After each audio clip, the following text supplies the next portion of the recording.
Hi guys, how have you been? Sorry for no video last weekend, but I unfortunately caught a cold, and of course, it hit me really hard. Like, I was in bed all day, I was sleeping all the time, I just had no energy, I was completely stuffed up, and just like not feeling great, basically. But now I'm feeling better, thankfully, so here's my new video. So as I was going through this week, I noticed that it was very theater-filled recently. Like, there was a lot of news happening that was about theater. I went to a few theater stuff, so I figured might as well do like a little recap and, just, tell you guys, what's been happening in the world of theater. That may or may not be of interest to you, but it's of great interest to me because I love theater. So, yeah. I'm actually going to start back to last Friday, which was the 20th of March. I saw a show with my soul sister. The company was called Kodo One Earth Tour, and the title of it was Mystery. It was a show that was all about Japanese traditional drumming and modern style kabuki theater. And it was really interesting, especially my best friend had a good time at it. She loves theater as much as I do, and we were in theater together in college, but she doesn't get to see much of it. So it was not only a great treat to actually have her, be with me, but also for her to tell me how much she enjoyed it afterwards. Just, warms the cockles of my heart. At some point, one guy had a particularly intense solo. He was beating the drum so hard, his stick broke in I don't know what you call it, just in mid-hit of the drum, his stick completely shattered in half, spun over his head and into the audience, and there was this collective gasp. But he just kept on drumming with one hand. He slowly reached down to the floor, tossed aside the broken stick, picked up a spare drumstick that he had, and then he continued his drumming solo, as if nothing happened. You know the phrase, the show must go on. But throughout the rest of his solo, I just kept thinking, please don't break it, please don't break it, please don't break it. Fortunately, he didn't. He finished off with a flare, and just like 4 to 5 standing ovations happened afterwards, which was deserved. Then this past Sunday, which was the 22nd of March, it was a very special day because it was a joint birthday of two very, very, very influential musical theater composers. The first one being Stephen Sondheim.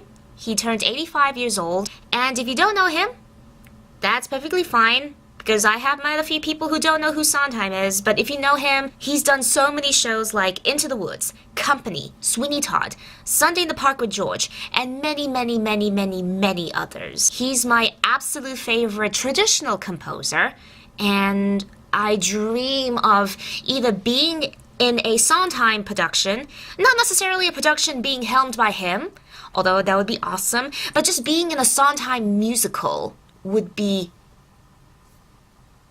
just such a dream come true for me. Either that or actually meeting him in person and telling him how much I love his music and how he's amazing and just all of that. The second composer is Andrew Lloyd Webber. He turned 67 years old, and he's most famous for like the most divisive musicals in musical theater history, which are Cats and Phantom of the Opera. Just from my observation, it seems like you either love them or you hate them. Me, I have appreciation and respect for them. So, compromise. So, the fact that he shares a birthday with another musical theater great is just, when does that ever happen? So, happy birthday to these great greats. And I am so happy for what they have contributed to theater, and I've heard that Sondheim is in the middle of writing a new musical. I don't know a lot about it, but I'm excited to see what there is to be in store. Same for Andrew Lloyd Webber. The very same day, the musical If Then came to a close after like 2 to 3 run extensions. And it featured Idina Menzel and Anthony Rapp of Rent fame. I was blessed to see it last summer with Sarah, and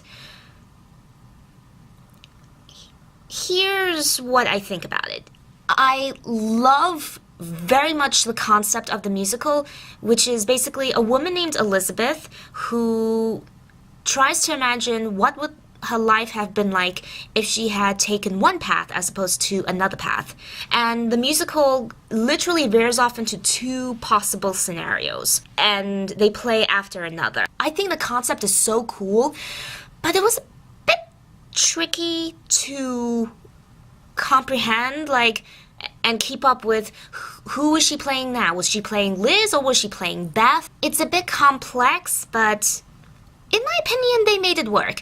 And of course, with Tom Kitt and Brian Yorkie providing the music, I love the music so much. So I was so happy that I got to see it, and I hope that the cast had an awesome time doing it. And yeah, I really hope that they had a good run. A couple of days passed by and nothing happened, but then on Wednesday, which was the 25th of March, I read that Ramin Karimloo was leaving Les Mis at the end of this summer. If you don't know who he is, he's this Iranian-Canadian actor who has the most divine voice I have ever heard. Seriously, you melt like butter when you hear him.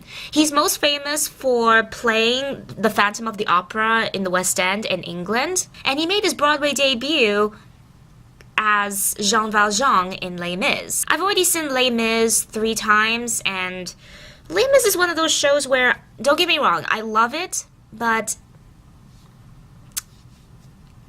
sometimes I question the choice of performers for specific roles.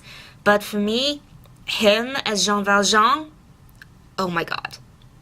Perfect in every way. And especially when I heard him at the Tonys, wonderful. So yeah, I'm definitely hoping that I will get to see him soon in like something else. And it could be either on Broadway in a different show, or maybe even if he goes back to England and does something again on the West End. I am hoping soon to actually, see him perform, because he's just amazing. And Sarah was the one who introduced me to him. I have a lot to owe to Sarah. She has introduced me to so many kinds of musical theater, people, and shows that I've never heard of before. So, thank you, Sarah. The very same day, I also read on Twitter that the Fantasticks, after being off Broadway for 55 years, is closing on May 3rd of this year. If you don't know what the Fantasticks is, it's basically like Romeo and Juliet, except fortunately there's no death in it. And it's a musical that most of my friends have seen, and something that I've been dying to see. I just haven't made the time for it. But now that I've heard that it's closing, I need to make the time for it. And come on, like 55 years, longest running off-Broadway show in history. That's not an easy feat. And finally, the last bit of theater news that I want to cover was the fact I saw another show today. It was called The Tallest Tree in the Forest, and it was a one-man show about this figure named Paul Robeson. He was an African-American singer and actor back in the early 19th century, who eventually became a civil rights activist and on the blacklist during the J. Edgar Hoover/McCarthyism era, when he was a long-life supporter of Stalinist policies and communism. I went into the show not knowing anything about the character or about the man himself, the real person who inspired this one-man show. And it was phenomenal. Just the execution, the visuals, and the archives of video and audio footage that were used, and the man himself, Daniel Beatty, phenomenal actor. For the first time in a very long time, and I've seen so many shows, and for some reason, for the longest time, whenever I went to see a show, I didn't feel anything. I felt no emotion, I felt no exhilaration, and I was kind of puzzled and worried for a while. I was wondering, what is the matter with me? Am I just watching bad theater? Or am I losing my love of theater? But today, when he was done, and he had 3 standing ovations like he deserved, I realized that my hands were trembling a little bit, my heart was racing a tiny bit, and tears were starting to prick in my eyes. It was that good. So this definitely restored my faith that I still love theater as much as I did when I discovered it as a child. And just so good to see a well-produced production. And yeah, that's basically all I have to talk about for today. I hope you found it interesting, and I understand if you don't. Everybody is different. If you liked what you watch, then feel free to subscribe to me, and please follow me on Twitter and YouNow for updates on what I'm up to. And also, I do a live show every Sunday, time TBA, usually. So yeah, I hope you take care of yourself, and I shall see you next week. Until another time.